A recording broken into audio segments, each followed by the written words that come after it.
أعوذ بالله من الشيطان الرجيم. آمين. بسم الله الرحمن الرحيم. آمين. الحمد لله رب العالمين. آمين. الرحمن الرحيم. آمين. مالك يوم الدين. آمين. إياك نعبد وإياك نستعين. آمين. اهدنا الصراط المستقيم. آمين. صراط الذين أنعمت عليهم. آمين. الخير المغضوب عليهم ولا الضالين. آمين.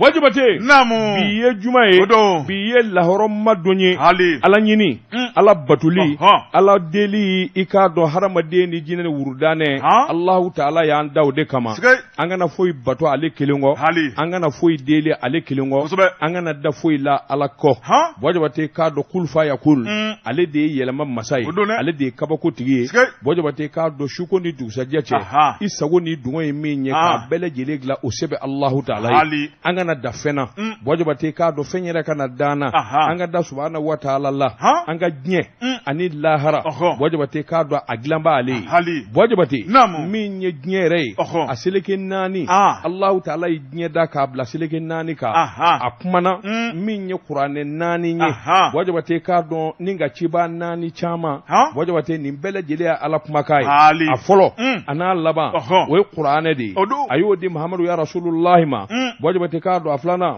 we tawreta yi ayo di nabila musa ma wajibate ka do jabur ayo di sayyidina dauda ikado lejina ayo di nabila isa ma ni to amuru ko ma ko jesus wajibate ala kuma ni femba nani kono jenseleke nani e nani wajibate ka do subhanahu wa ta'ala ma kuma ka yera soso ala eminya aunda ka ambla jamana kono jamana mi na to ay ko mali wajibate ala eminya aunda ka ange farafinye ala eminya aunda andi gele kono andi janva kono Allah ta'ala e yanganu nini jamana indi wa abena auma anzona ma Allah amanda makashila fendama do min dalimbe ka on zegere ka anga jamana segere Allah abofa ana nafa e alaya do abi wuli chugo me e alaya do min ba ko e alaya do akera kada ku min ga subhanahu wa ta'ala e kile ya do Allah on ba nyini fe on nyanda makashila on malido Allah on nyanjigi de eka Allah on ba ndama kashila shufarat lika Allah ka hine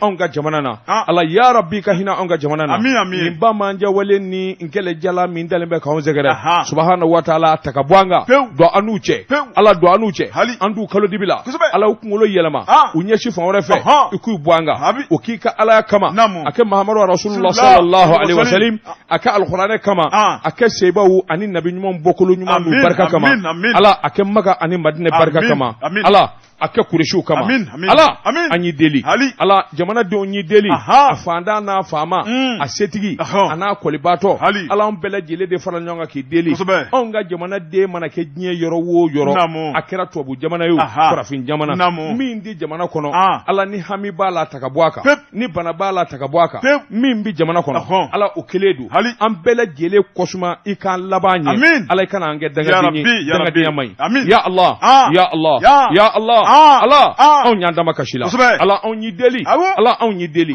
ede deli tigi ala on yi deli ala ede kafaru tigi ala kafaru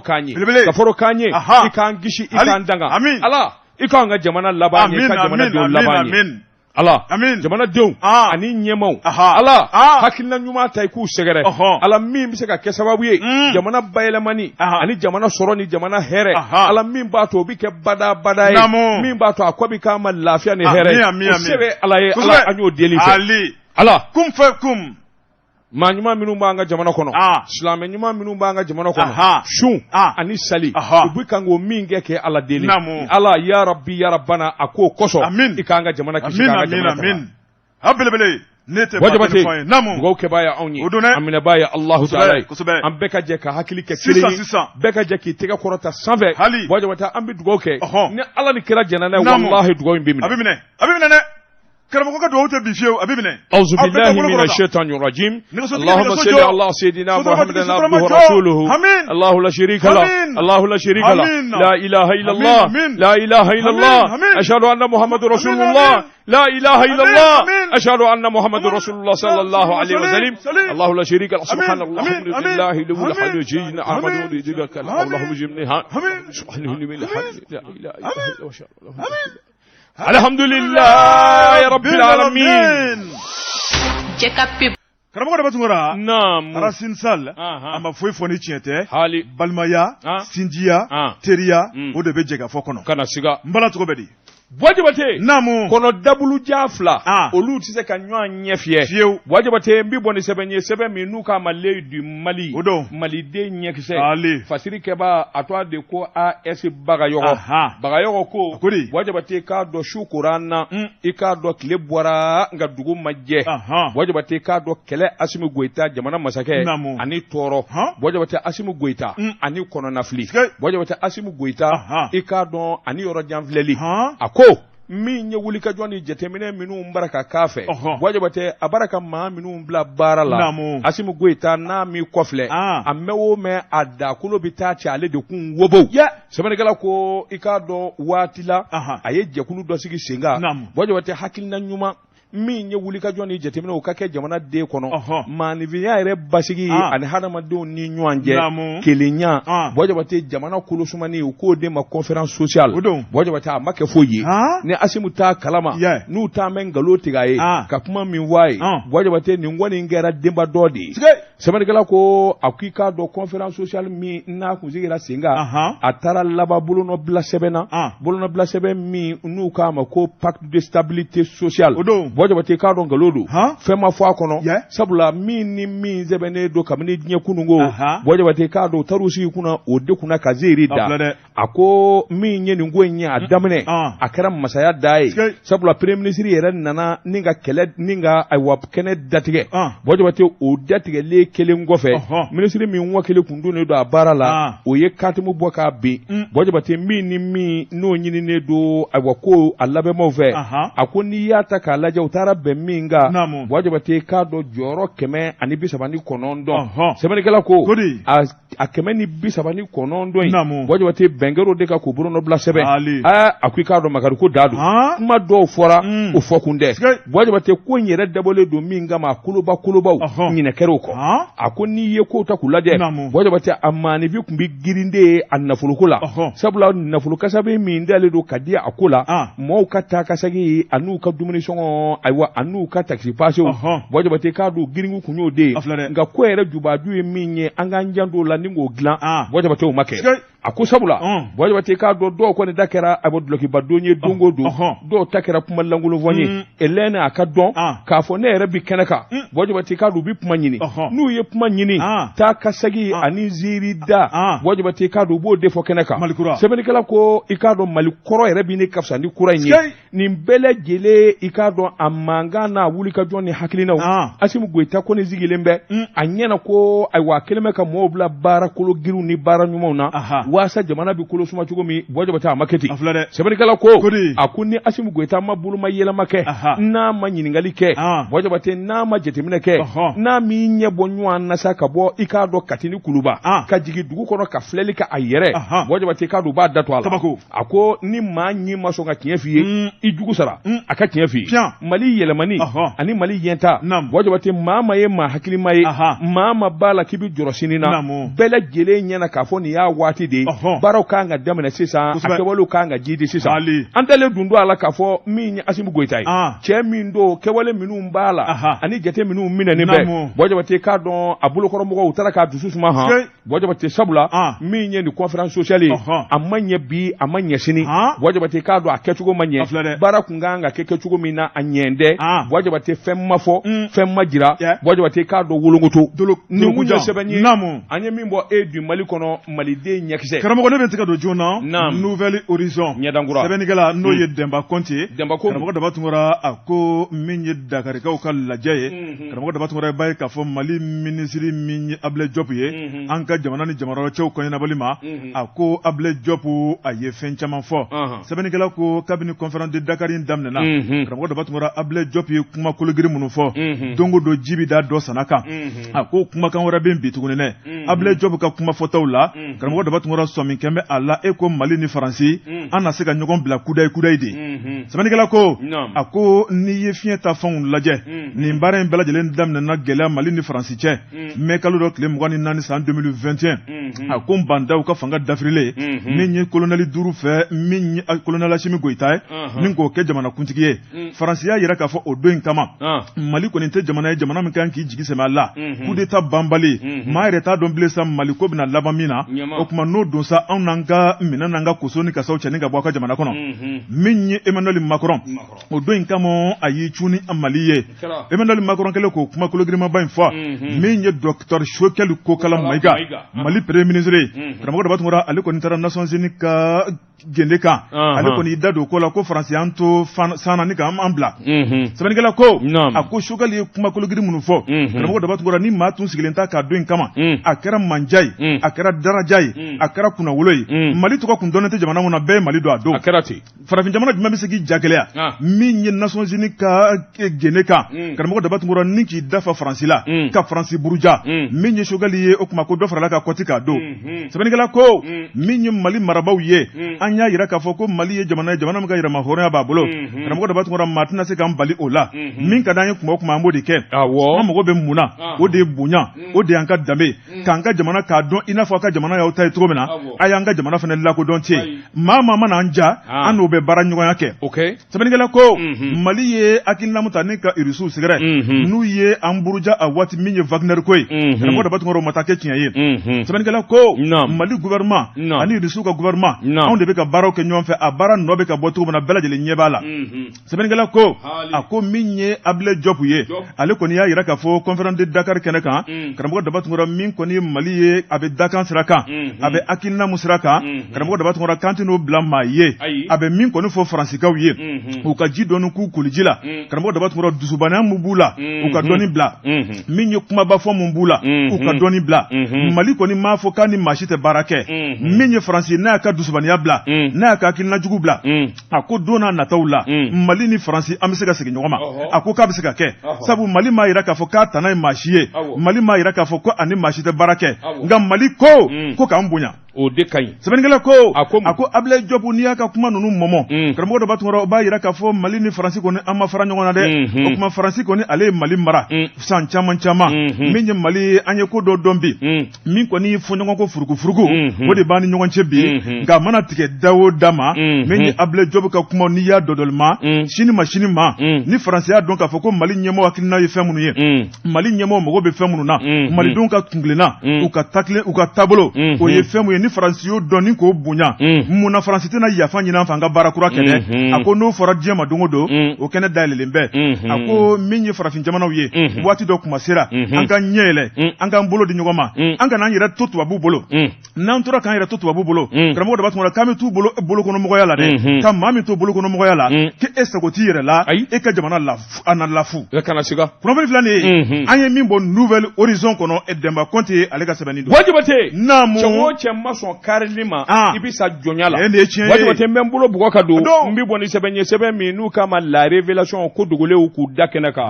Wajibate i k'a dɔn kurunbolila ka bana tɛ a kirikiri masiyɛn ye sɛbɛnnikɛba a to a de ko masasi Wajibate a ko i k'a dɔn wulikajɔ bolo kan baara kɛko ɲuman kan ani ye layidu min da jamanadenw ye assurance lafiya SA Wajibate k'a dɔn a ka dalakan bato siga t'a la Wajibate k'a dɔn maa o maa n'i bɛ assurance lafiya la n'i ye degun sɔrɔ n'i ye ɲani sɔrɔ ale sigilen don de kama ka degun ani k'i kɔ dilan Wajibate sabula bɛnkanw ni hakilina minnu fɔlen bɛ CIMA fɛ CIMA ye conférence interafricaine des marchés d'assurance olu kelen bɛ ka sarakisɛ fɛn o fɔ o de batolen bɛ assurance lafiya la ntɛnɛn don octobre kalo tile 24 san 2022 min ye awa bureau kɔnɔna ye yɔrɔ min n'u k'a ma ko directeur du département sinistre contentieux o toit de ko Soumaïla Ismaila Keita wajabate kado assurance lafiya jabala bala wa amdalai asila wajabate ningera nyeji dai sabula ma kunze kadala abada mali assurance kafa bi bara nyumange katagu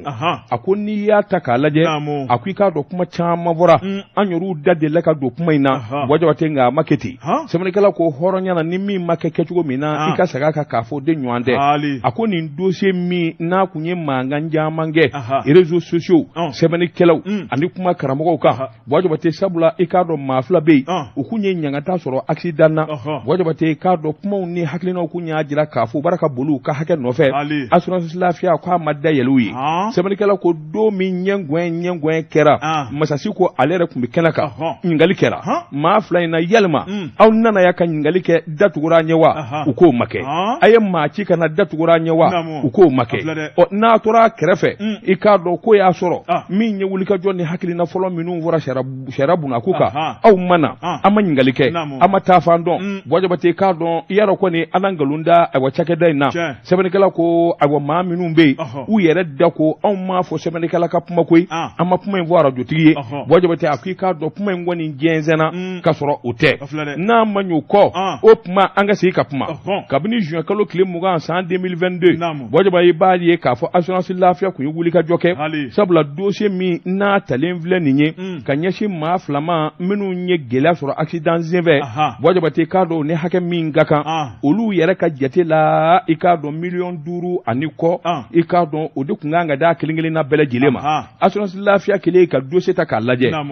ako ma nunu ma degune nunu ma fulila aka wari yere ka chani assurance lafiya ti machine ti bi maka sabula ni ya ta kalaje minye awa sedu kone ikado alikungo ka leta million duru ni koy million tan sefo wara ni buruburu tara kadama wajabate kado maflana no ya sugubai sebene kala ko fona kungo ka leta million duru ani hake kanga dama million jigini ko tara kadoma sebene kala ko abo dole miseka maka hake dafa ka temeninga assurance lafiya je temeneke toromonyo ni minga nga farako ni mingaka wajabate ya bele gile sama ka bo wo kono keneka ka bele gile ta kaduma awa masasiko ka kera alere jolenya akuni hakili nai wajabate ni mbajira ka fo mali assurance jango assurance lafiya SA wajabate ka du ka barakai adafa ledu ka sababu ke munye wajabate ka don nunu nyangata mizoro akira accident de sévère wajabate ka don ubi bo banamba ukundale mbeba makoka wajabate ubi kare mi ngono jara transport ka kar dodo ode na giribasa ka foka bi beni do double to atara do kare wara jolena wajabate ka ta mobili yara kelembe kamale na ikado do bulu tigera do be o se tigera fa wuro wajabate ka don manmango fle ikado debal bango fle onga kiri kungera kula koi sabla kulukoro ko fe sharatigi minu be tribunal mi be okunye kirike o yaro ni accident kera ma chama de be minu mina sekesegeli ke ka nyedo wajabate ka do o ye expert wi o ye police wi wajabate ka do critical of nabina fa bele gilela anana ye kafo mobili boliba de koni vilila o de gasheke sabla excès de vitesse wajabate ani kunkulu gosubalia amanga mobili boli chugo mina ani fami ve ayera kafa ajalakido ngo na tabe ma minu nyanga deledu oto luka soro bali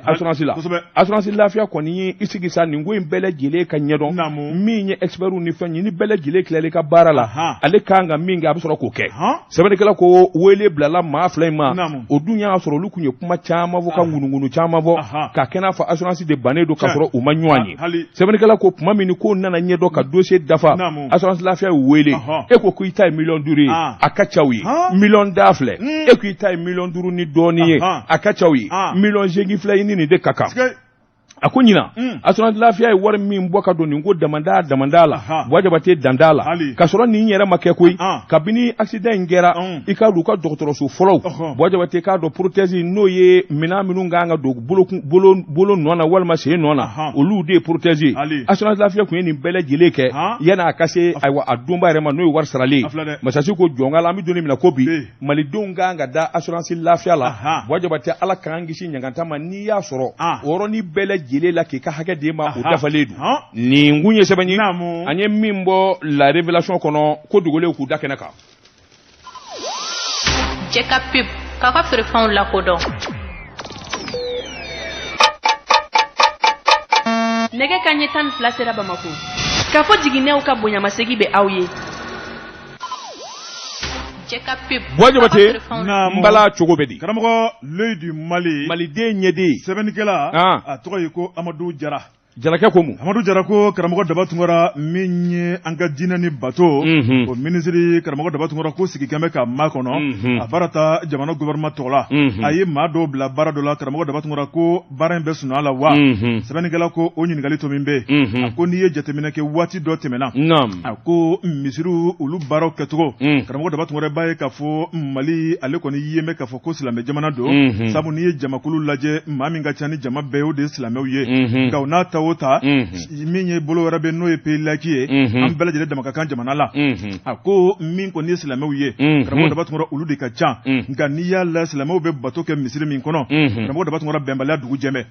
a ko misiriw a ɲɛmaasigi ko kɛlɛw ni wɔyɔ min ye wajuliw ye o ye kɔrɔmatigɛli juguw ye a ko an b'an komi an b'an jami sɛbɛnnikɛla ko a ko misiri caman bɛ an ka jamana in kɔnɔ minnu datugulaba ala ni bɛnbaliya fɛ min ye ɲɛmaasigi ko ye a ko min ye wajuli kɛnɛ kɔnɔna ye maa minnu bɛ tilan ni tilan n'o ye groupe ni groupe ye karamɔgɔ Daba Tunkara b'u to wajuli kɔnɔ ni ka ɲɔgɔn kɛrɛmɔ tigɛ ni ka ɲɔgɔn buruja a ko diinɛ ye nin kofɔ wa sɛbɛnnikɛla ko a ko n'i y'a lajɛ diinɛ maaba minnu tɛmɛna karamɔgɔ Daba Tunkara an bɛ misali ta olu kan olu ma tiɲɛ u ma gasi kɛ karamɔgɔ Daba Tunkara n'an y'a kɛ olu ta kɛcogo ye a ko mankan o mankan bɛ alisilamɛya la a bɛ ban a ko min ye tɔgɔfɔli kɛmɛ karamɔgɔ Daba Tunkara min ye Cheikh Amala min ye ka bɔ Ɲoro a ko a ma tiɲɛ abada ka ɲɛnamaya kɔnɔ a ko min ye Cheikh Ousmane Kalapo a ma tiɲɛ ka ɲɛnamaya kɔnɔ Cheikh Sidi Modibo Kane Dili a ma tiɲɛ ka ɲɛnamaya kɔnɔ a ko mun an bɛ ka tiɲɛ bi sɛbɛnnikɛla ko karamɔgɔ Daba Tunkara min ye ministre ye sa a ɲinina fɛ a k'a lajɛ joona joona alisilamɛw bɛ se ka bɛn cogo min na ministre kɔni ye jɛrɛjɛkulu dɔ sigi min ye conseil islamique du Mali ni ka association wele karamɔgɔ Daba Tunkara ka taa bila wajulikɛlaw ni maakɔrɔbaw la a ye baara kɛ min ye kalo kelen kɔnɔ a ka jaabi di yan o jaabi karamɔgɔ Daba Tunkara kabini juin kalo tɛmɛnen o y'o kɛ sɛbɛn ni k'o ta k'o di ministre ma n'o ye docteur Mamadou Kone ye Mamadou Kone a bɛ d'a ma tuma min na a ɲinina fɛ monsieur le ministre an ye baara min kɛ i y'an bila baara min na jamana tɔgɔ la an b'a ɲini i fɛ kuma kologiri minnu fɔra kumakan in kɔnɔna la o tuma i k'a lajɛ joona joona i k'a kɛ sariya ye a ka se ka waleya an ka jamana in kɔnɔ n'a waleyara petewu a bɛ kusa an bɛɛ ma ministre y'i kale jama ɲɛna a ko n b'a waleya ala tɛna mɛn k'a daminɛ o don ka n'a bila bi la karamɔgɔ Daba Tunkara taama bɔ sisi ma bɔ sɛbɛnnikɛla ko a ko min ye nin sɛbɛn ye sɛbɛn nafama min dilanna silamɛw fɛ karamɔgɔ Daba Tunkara a bɛ sunɔgɔ la dɛ ministre a ɲinana sɛbɛn in kɔ ministre ye kumakan min di silamɛw ma a ɲinan'o kɔ a ko min ye hali bi burujaliw de bɛ ka kɛ silamɛw fɛ karamɔgɔ Daba Tunkara ko an bɛ taa min n'i ye Mali lajɛ karamɔgɔ Daba Tunkara Mali ale ye silamɛ jamana ye karamɔgɔ Daba Tunkara n'i ye kow taabolo lajɛ alisilamɛya bɛ min fɔ o de ye hinɛ ni makari ni ɲɔgɔn to nka ko tɛ Mali kɔnɔ dɛ ɲɔgɔn buruja wari nɔfɛ ɲɔgɔn danbe tiɲɛ wari nɔfɛ min ye ɲɔgɔn lafu ye ɲɔgɔn magosa wari nɔfɛ maa minnu b'a kɛ ko bolodenŋɔni ɲɛsin bɛ maa minnu na k'o ye diinɛ baarakɛlaw ye dɛ olu de ka jugu n'a bɛɛ ye n'o ye disatigiw ni kɔlɔsitigiw ye a ko jamana bɛ taa min ye Mamadou Kone karamɔgɔ Daba Tunkara ko sigi kɛmɛ k'a makɔnɔ o tuma jamana gouvernement tɔgɔ la nin sɛbɛn in bɛna bato don jumɛn k'o ɲininkali to min bɛ yen n'a dun ma bato o tuma ko buruja in tɛ ban dɛ a tɛ ban dɛ alimami ɲɔgɔn sama sama misiri dɔw jɔra a bɛ san 2 san 3 bɔ hali bi misiri datugulen don u ma bɛn ko la a ser'o bɛɛ la kunnafoni filanin ye an ye min bɔ l'œil du Mali kɔnɔ Amadou Jara ale ka sɛbɛn di Wajabate i y'a fɔ cogo min na jamana in bɛ danga min na maa kan ka siran kojugu Wajabate k'a dɔn ni silamɛw ma sɔn k'u jɔ u jɔyɔrɔ la jamana faamaw kan k'u jɔ u jɔyɔrɔ la joona joona sabula sɔn tɛ bɔ biɲɛ na ayi Wajabate k'a dɔn Bamakɔ yan i tɛ kare 2 kɛ abada n'i ma se misiri dɔ kosɛbɛ pourquoi munna a ser'o bɛɛ la kare kun n'a kare kun a bɛɛ ye misiri ye misiri public ni misiri privé a ser'o bɛɛ la ne tɛ taa ninnu ka misiri la ninnu ye wahabiya ye ne tɛ taa ninnu ka misiri la ninnu tɛ bolominɛna ye nin damanda aw bɛɛ dun ko la ilaha illallah ashhadu anna muhammadar rasulullah bɛɛ bɛ kira nɔfɛ Wajabate n bɛ kelen kɔni f'i ye sini jɔ dɔ kɛnɛ kan ni kiiri tigɛra kwaji kan poussière bɛ wuli ka don est-ce que b'o f'i ye dɛ b'o f'i ye dɛ kabako kana sigi o la dɛ wulibali don dɛ Wajibate ne bɛ ngeleku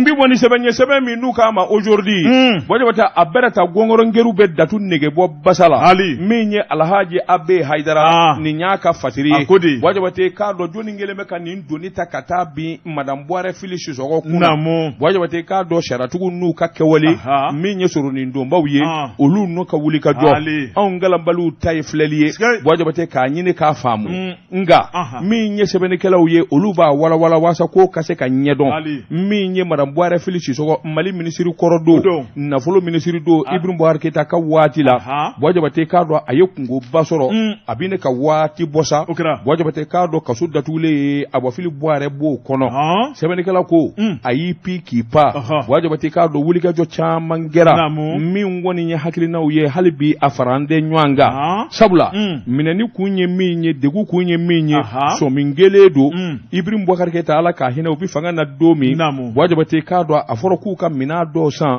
ka di an ka sɔrɔdasiw ma o kasabe bɛ t'i jɔ miliyari 20 o de ko nana ɲɛɲini ni k'a ɲɛdɔn k'a ye k'a fɔ wari in bɛɛ ma don a la wajibate k'a dɔn a nganamu fanga bonyana san 2014 wulikajɔ wɛrɛ nana boloda o kɔfɛ wajibate Ibrahim Boubacar Keita ka avion go i k'a dɔn fana sani jate kelen ma se ka y'o la wajibate maa o maa n'o da b'a la minisiri la a waati a bɛɛ lajɛlen ye kungo sɔrɔ a waati Ala ka hinɛ Sumele Bube Mayiga la o de kun ye sɔrɔdasiw ka minisiri ye wajibate k'a dɔn ale yɛrɛ minɛna fo Ala sera a ma k'a to kaso kɔnɔ a fatura wajibate k'a dɔn a tɔ tora Madame Buware Fili Sisɔkɔ ani Mahamadu Kamara ni maa fila bɛɛ lajɛlen bɛ kaso kɔnɔ wajibate k'a dɔn dama d'u ka kuma na waati yɛrɛ kɛra Fili fana a kun ye bataki kɛ ka ɲɛsin awɔ jamanakuntigi ma Asimu Goyita wajibate k'a dama kasi ale minɛnen don a m'a fɔ k'a kana minɛ wajibate nka a minɛnen bɛ kun min na a ka d'ale ye sariyatigiw ka kuma a ka wele k'a ɲininka a ka se k'i yɛrɛ jɛya walima sariyatigiw k'a jɔ a la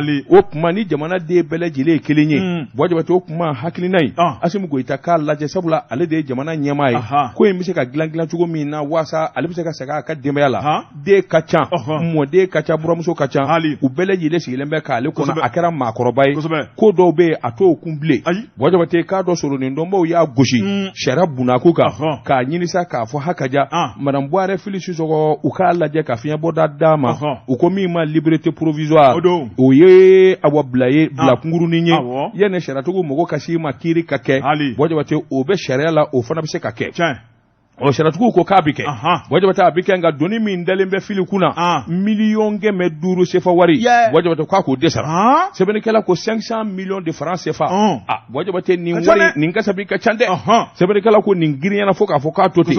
nka yalima Madame Buware Fili Sisɔkɔ yɛrɛ a bi kasabi min na wari in bilala o kundama de la wa yalima ayiwa a bi ko min kɔnɔ wari in b'o kundama de la wa ɲininkali tɔ min bɛɛ nka a mana tigɛ da o da da la sariyatigiw kɔni k'u bolo tɛ bɔ a kan ni miliyɔn 500 CFA masara wajibate k'a dɔn wulikajɔ k'an ka boloda ni denmuso ɲuman b'a bolo a buraw ka wuli sa ka wari fara ɲɔgɔn kan min kɔni bɛ se ka kɛ sababu ye sa miliyɔn 500 in bi sɔrɔ sabula Fili Sisɔkɔ wajibate k'a dɔn san 30 ani san 8 a y'o de kɛ foroba baara la i k'a dɔn min'a da ma jɛn a bolo don kelen da kelen sɛbɛnnikɛla ka fɔ la Fili Sisɔkɔ i k'a dɔn a ye baara caman kɛ wajibate k'a dɔn a ye jɔyɔrɔ caman kɛ jamana in kɔnɔ contrôleur général d'État ministre du domaine de l'État des affaires foncières o kɛra Alpha Umaru Konare tile la san 90 fo 2002 ka laban ka kɛ ministre de l'économie et des finances san 2016 fo ka n'a bila 2015 la IBK tile la i k'a dɔn jɔyɔrɔ jumɛn in bɛ a m'o kɛ a bɛ minɛ waati min o don a tun bɛ jɔyɔrɔ min na o de ye commission union économique monétaire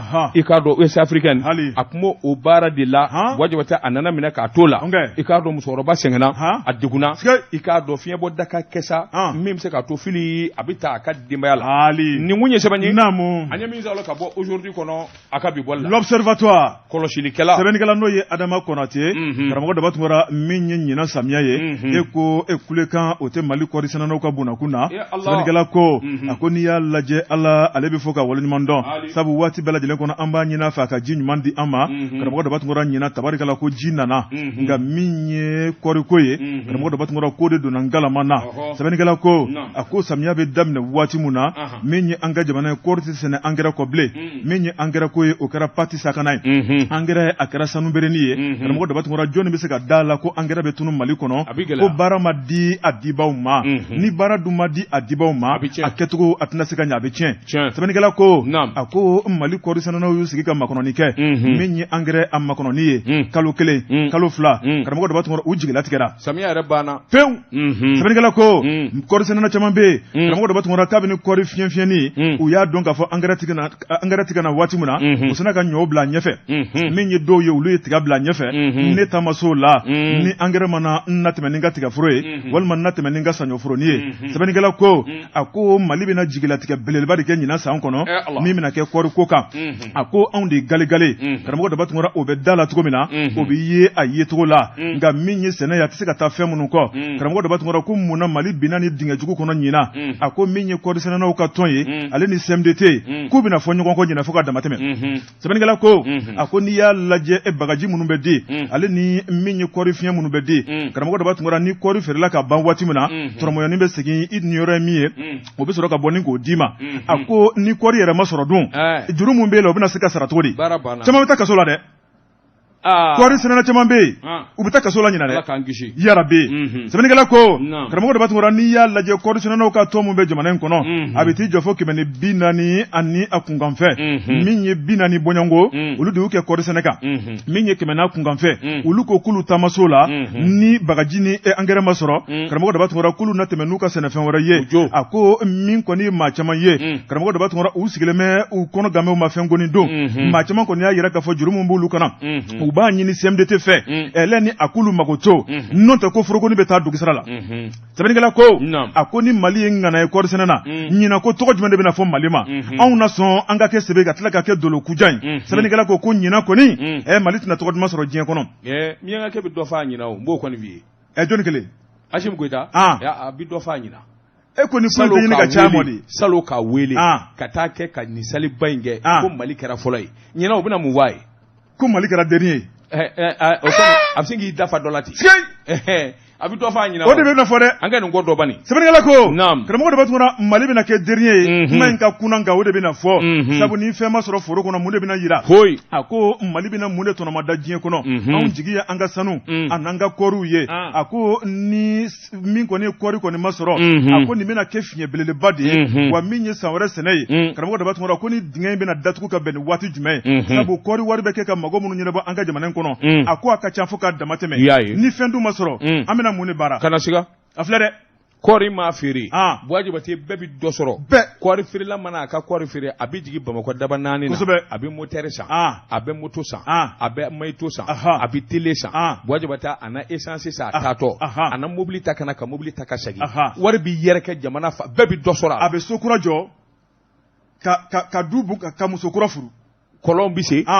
tuyau bi san kɛnkɛ yeriw ni sima fɛn bɛɛ de bɛ marché fɛn bɛɛ b'a kɔnɔ bɛɛ bɛ dɔ sɔrɔ a la wa o kɔɔri kolo o bɛ kɛ angɛrɛ ye tuguni o kɔɔri kolo bɛ kɛ tulu ye o bɛ kɛ baganw ka dumuni ye bɛɛ bɛ dɔ sɔrɔ a ko la nka filɛ dɛ a kɛra dolo kujan ɲini san kɔnɔ naam kunnafoni fila nin ye an ye min bɔ observateur kɔnɔ Adama Konate ale ka sɛbɛnnin don an bɛ Jakite k'a dɔn najini resto o ka di ni jamana in najini bɛɛ ye i to an k'o dɔ k'an ka kini na o bɛ bɛn ka sɔrɔ ka tɛmɛ ni kuma ye hali Jɛka pib karamɔgɔ Dabatungura fiɲɛ mun bɛ faragolo jigijigi barakolo taw la tɛmɛ an ka taa ye siga t'o la n bala cogo bɛ di Buwa Jabate a bɛrɛ ta sanfiɲɛ ma wuli ni Bama bolila ka don ji la siran tɛ yen y'a ka so de ye Buwa Jabate n bɛ bɔ ni sɛbɛn ye sɛbɛn min n'u k'a ma info matin sɔgɔmada la kunnafoni sɛbɛnni kɛba a tɔgɔ de ko Saba Balo ko Buwa Jabate i k'a dɔn jamana in i k'a dɔn a dilanli n'a ɲɛni a tɛ maa kelen bolo Buwa Jabate i k'a dɔn jamana in bɛ ka kɛ jigitigɛ ye ban jamana in min ka kɛ ayiwa hakilina wɛrɛ ye maa tɛ min dɔn Tabakɔrɔ Buwa Jabate Tabakɔrɔ logements sociaux ATT buguso minnu jɔlen don yen Buwa Jabate i k'a dɔn ministre min n'a b'a hakili kalama ministre min n'a bɛ wuli ka jɔ la ministre de logement min ye ayiwa jateminɛ ye a sigilen a ka bureau kɔnɔ don dɔ la a ko a bɛrɛ ta jamana in bɛ danga min na masakɛ de ko k'a bɛɛ k'i janto i ka fana ka jateminɛ kɛ logements sociaux ko n tɛ wuli ka jɔ kɛ sa k'a ɲɛɲini wa Buwa Jabate a bɛ waati jan bɔ ŋunuŋunu kuma ani hakili cɛjugu jugu caman dalen bɛ ka ayiwa ATT so sɛgɛrɛ tabakɔrɔ Bɔjabate kɛwale dɔw bara ka kɛ wuli hakilina dɔw talen bɛ ka nin zo ninnu sɔrɔ Bɔjabate a ma dabɔ o kama président Amadou Toumani Touré ATT ala k'a hinɛ Bɔjabate ale de ye nin hakilina in bɔ k'a bin foroba baarakɛla jamana cakɛla ma o ma b'a la k'a fɔ i ye maliden ye bɛɛ ni kunsɔrɔyɔrɔ ka kan bɛɛ ni du ka kan Bɔjabate i k'a dɔn o de bɛ kɛ sababu ye jamana ka yiriwa Bɔjabate so ninnu bi jɔ k'a di i k'a dɔn tɔrɔmɔɲɔna hakɛ min ni yɛrɛ bɛ se k'o sara kalo o kalo min ye ATT so a dabɔra nin kama so minnu jɔra tabakɔrɔ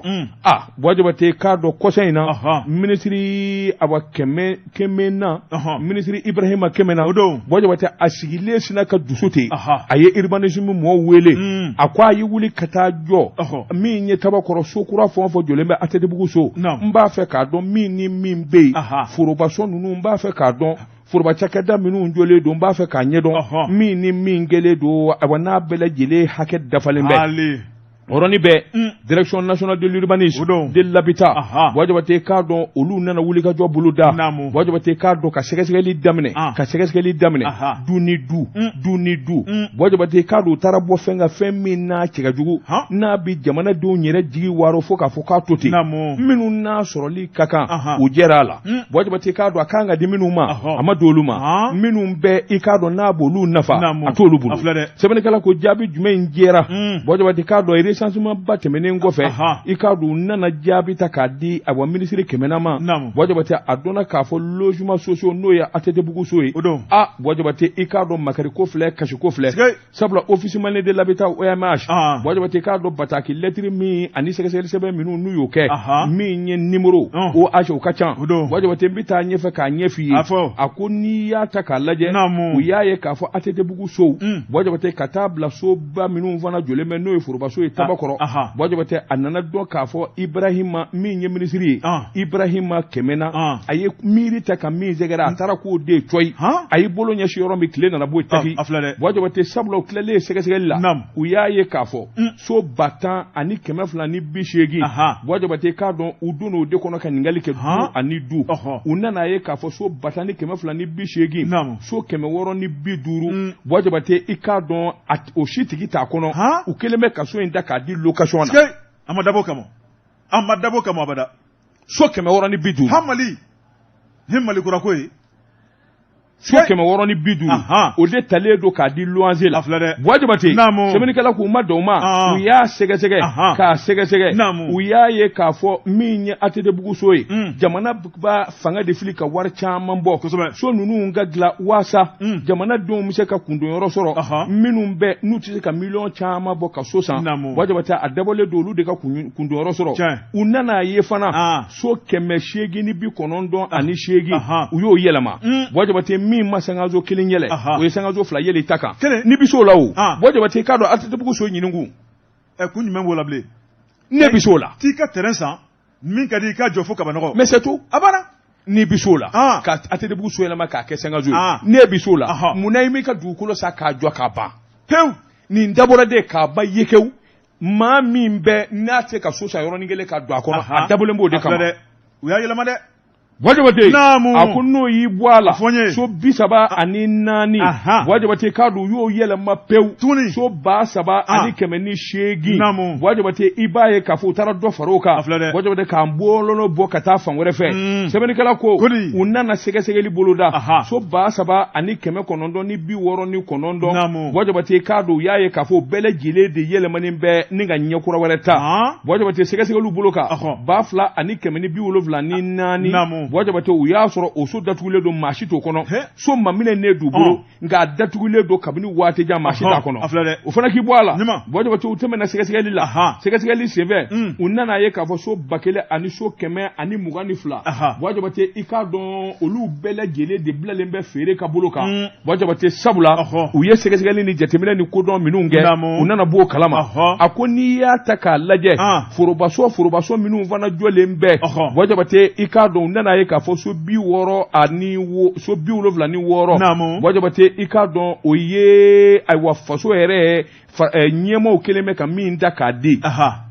nin ye abwa président ka dili ye nin ye ministre ka dili o ye 76 ye wajabate I k'a dɔn o bi kɛ sabula n'i ye ko ta k'u lajɛ a nana ye fana k'a fɔ foroba mina minnu be n'o ye équipement public ye wajabate k'a dun nana jateminɛ ko fana na u nana ye k'a fɔ min ye so 155 o ye foroba so ye wajabate nga min ye so 155 ye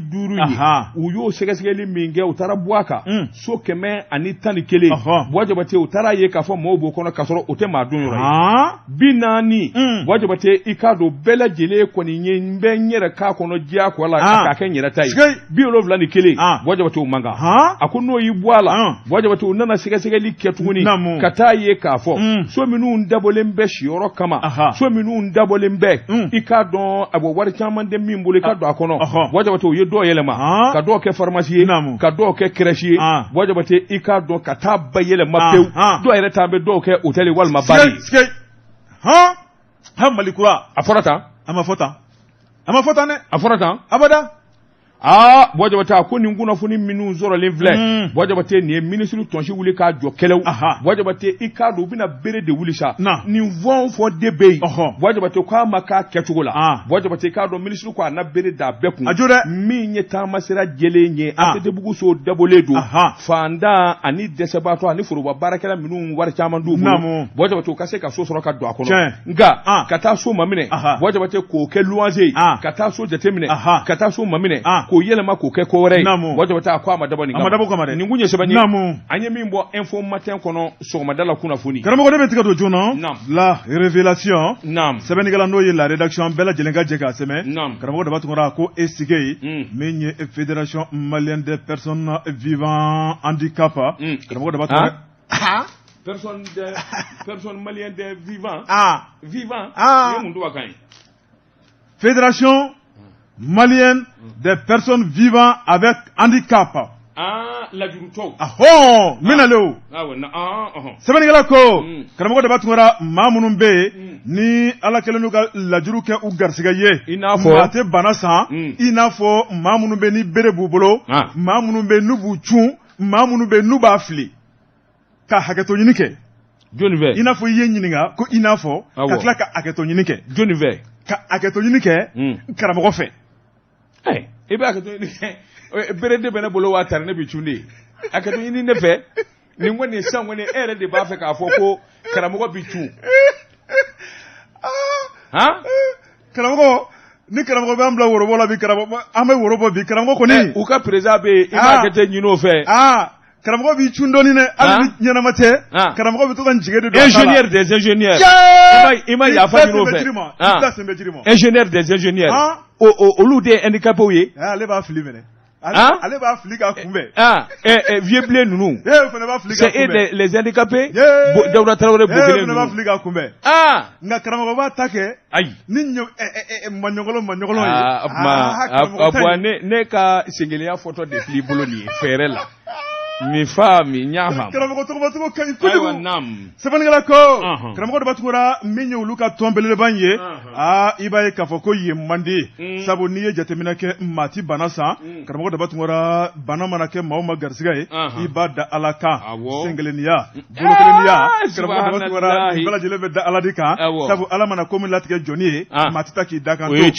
sɛbɛnnikɛla ko karamɔgɔ de b'a tugura tɔn sigilen bɛ a baara kama maa minnu bɛ karamɔgɔ de b'a tugura ni gɛlɛya b'u ka baara la a kana an ka jɛ an ka fara ɲɔgɔn kan an ka jɛ an ka ɲinifɛn ɲini o ɲinifɛn ɲini an ka jamana in kɔnɔ min ye jamana masakɛ kɔrɔ dɔ ye i b'a ye k'a fɔ n'o ye Amadu Tumani Ture ye ale ye wulikajɔ kɛ ni ka nin kura don ko la maa minnu bɛ yen a ka di aw ye dusu bɛ aw la ka don foroba baaraw la min ye sɔrɔsiyaw ye a kun ka di dɔw ye nka min kɔni ye lujura ye o y'u dɛsɛ ka don sɔrɔsiya la jamanakuntigi kɔrɔ y'a jira k'a fɔ n'o ye Amadu Tumani Ture ye jamana baara ka ca foroba baara caman bɛ yen a ye lisi kɛ n b'aw tɔgɔ k'a don a la dɔɔni dɔɔni janko a ka se ka bɔ daga sunɔgɔ ni sokɔnɔsigi la sɛbɛnnikɛla ko maa minnu bɛ yen bi ni u bɛ lujura kɔnɔna la karamɔgɔ de b'a tungura a caman bɛ yen u kalan bɛɛ u bɛ kodɔn u hakili juru cannen don jamana mago b'u la karamɔgɔ Daba Tunkara min ye sokɔnɔsigi ye u n'o man kan Amadu Tumani Ture ale kɔni y'a lajɛ karamɔgɔ Daba Tunkara min ye maa 70 bɔɲɔgɔnko k'olu ta ni k'olu don foroba baara la sɛbɛnnikɛla ko jama ka can kosɛbɛ maa tɔw kɔni y'a yira k'a fɔ ɲinɛ kɛmɛ an kɔ min ye Amadu Tumani Ture ale ka fanga nana dafiri 2012 hakilinaw yobo yabara min ye Ibrahima Boubacar Keita ale nalen i b'a ye k'a fɔ u ye wulikajɔ kura kɛ tuguni janko kɔfilɛ ka k'u la sɛbɛnnikɛla ko min ye dɔɔni u ti tɔtɔ ko la maa 1 maa 2 maa 3 karamɔgɔ Daba Tunkara olu bɛ yɔli dɔɔni n'u k'olu don foroba baara la sɛbɛnnikɛla y'a yira k'a fɔ min kɔni ye nin waati ye n'o ye transition ye kabini o baaraw nun donna a kɛra min ye bɛsɛnkɔniya ye karamɔgɔ Daba Tunkara ni ka taa bila kɛrɛfɛ ko la o de kɔni nana boloda sɛbɛnnikɛla ko bolo maa funu a bɛ da tigi kan na n'i ye fédération lajɛ karamɔgɔ Daba Tunkara min kɔni a ɲɛma ye i b'a ye k'a fɔ jiginna belebele tan bɛ ni ka ale sɛgɛrɛ k'a yira k'a fɔ karamɔgɔ Daba Tunkara lisi min kɛmɛ k'a di ka maaw don foroba baara la o lisi tan bɛ ni k'o da kɛrɛfɛ lisi parallèle wɛrɛ de bɛ yen karamɔgɔ Daba Tunkara maa minnu bɛ yen o tuma n'olu tɔgɔ kɔni tun ma sɛbɛn fɔlɔ ni k'olu ta k'olu di k'olu tɛ dɔwɛrɛ ye dɛ min ye fédération a ɲɛma ale kɛrɛfɛmaw ko k'a da kan o kɛmɛ k'a kɛ sokɔnɔko ye sɛbɛnnikɛla ko fédération ale présidenti o de ye madame Jiginɛ Hatuma Gaku ye Hatuma Gaku a yirala k'a fɔ a sigi waati baara taabolo ka ɲi karamɔgɔ Daba Tunkara nka n'i ye kow taabolo lajɛ kɛlɛkun dɔ bɛ baara la a ko min kɔni ye CNT ale vice président dɔ bi min ye député bulon kɔnɔ a b'o baara la a ko n'i ye kow taabolo lajɛ karamɔgɔ Daba Tunkara min kɔni ye a kɛrɛfɛmaw ye ani maa minnu da bɛ file kelen kɔnɔ o tuma a kɛmɛ k'olu de gɛrɛ a yɛrɛ la ni k'olu bolo don baara la nka min ye maa tɔw ye ka taa bila syndicaliste la olu kɛmɛ kɛrɛfɛdɛn ye sɛbɛnnikɛla ko tɔgɔfɔ yɛrɛ kɛmɛ ko la maaw kɔni y'a yira k'a fɔ ni jamanakuntigi ma wulikajɔ kɛ joona joona a ko min ye lujuratɔw ka yɔrɔ ye k'u b'u kɛ ɲɔgɔn kan sen kelen b'u kɛ ɲɔgɔn kan dɛ e ka nin kuma ninnu ka farin dɛ lujuratɔw o ma wasa kɛ nka sen kelen b'u kɛ ɲɔgɔn kan an ka daw ma o tɛ ɲuman kɔni ni ko lujuratɔw o tɛ ɲuman ye fiyewu namara b'o la sen kelen b'o la dusu de bɔlen don fo ka dama b'o la Sori Kulubaliw b'o la ɲɛ kelen olu b'o la worofɛla sori mais lujuratɔw n'i dɔn ma kuma ɲɛna nka sen kelen i ka bi kuma ka farin dɛ woro bɛ sara bi woro sara bɛ bi sɛbɛnnikɛla ko karamɔgɔ Daba Tunkara tɔgɔfɔ min kɛ b'a ko la min ye Umaru Sise ye ale dusukun furukufurukulen don Zumana Jakite Umaru Tarawele min ye Batugu ni Sisoko ye karamɔgɔ Daba Tunkara ninnu kɔni y'a yira k'a fɔ min kɔni Malikura ko kuma n'a kuma bɛ da kɔnɔ ko baara tɛ ka k'olu ka fanfɛla la dɛ jamanakuntigi karamɔgɔ Daba Tunkara k'u ka wuli u ka mɔgɔ bila ka taa sɛgɛsɛgɛli la o kuma ko gundo o gundo bɛ yen u bɛna bɛɛ lajɛlen ta ni k'a yira u la min kɔni ye bɛsɛnkɔniya kɛnɛ kan da ye juguya kɛnɛ kan da k'o de bɛ lujuratɔw ni ɲɔgɔn cɛ ko a baara ta lujura ye degun ye ka ban k'u man ka degun wɛrɛ ta ka ɲɔgɔn sɛgɛrɛ kunnafoni filɛ nin ye an ye min bɔ la révélation kɔnɔ a ka bi bɔli don Jabate naamu Ala mana maa da cogo min na i k'a dɔn Ala donni don wallahi n'i complexera Jabate i k'a dɔn complexe b'i fa i tɛ kɛ fɛn ye i kɛra sen kelen ye o i kɛra bolo kelen ye o da la k'a fɔ Ala de y'i da ten Jabate i k'a dɔn i man ka kɛ maa ne kabini n bangena j'ai jamais été complexé k'a fɔ n sen kelen ma nka siɲɛ kelen dans ma vie n complexera o kɛra sira jumɛn fɛ Jabate kuma min an b'an ka kamalenbaya tan ni fila fili la o don n ka di n yɛrɛ ye Jabate k'a dɔn n d'a ma cogo n b'a yɛlɛma Ala hanjige n bɛ taa go dɔ nɔfɛ Mɛnɛkura a mɛnna dɛ a y'a sɔrɔ n ma muso furu Jabate su o su ne bɛna dɔrɔn n bɛ moto jɔ dɔrɔn o y'a sɔrɔ chaise bɛ n bɛ n sigi maa tɛ n daamatɔ ye maa tɛ n taatɔ ye o dennin u ka du falen don npogotigi ɲumanni caman na u kɔrɔmuso dɔ bɛ yen o ɲɔgɔn na sabu telikɛla don dɔ la k'a sɔrɔ ne yɛrɛ ka d'a bɛɛ ne bonya don dɔ la dɔgɔnin dɔ bɛ yen o ka cɛ a ye sigi o kunna k'i ka cɛ sen kelen mana bi a dajɛ la k'i ka cɛ sigi k'i ka nin jɛ nin kɔni ye namara de ye kirikara ne ko subahanallahi a don barow la bɛɛ taara kɛnɛ kelen sigilen to Ala ni wulila n'a ye n daamatɔ ye a kana fɔ ko ne yɛrɛ don kelen ta fila ta n'a ye taamatɔ ye ne ka taali dan o ma o Jabate waati n'a ka waati ma se bi ta an b'a bila yan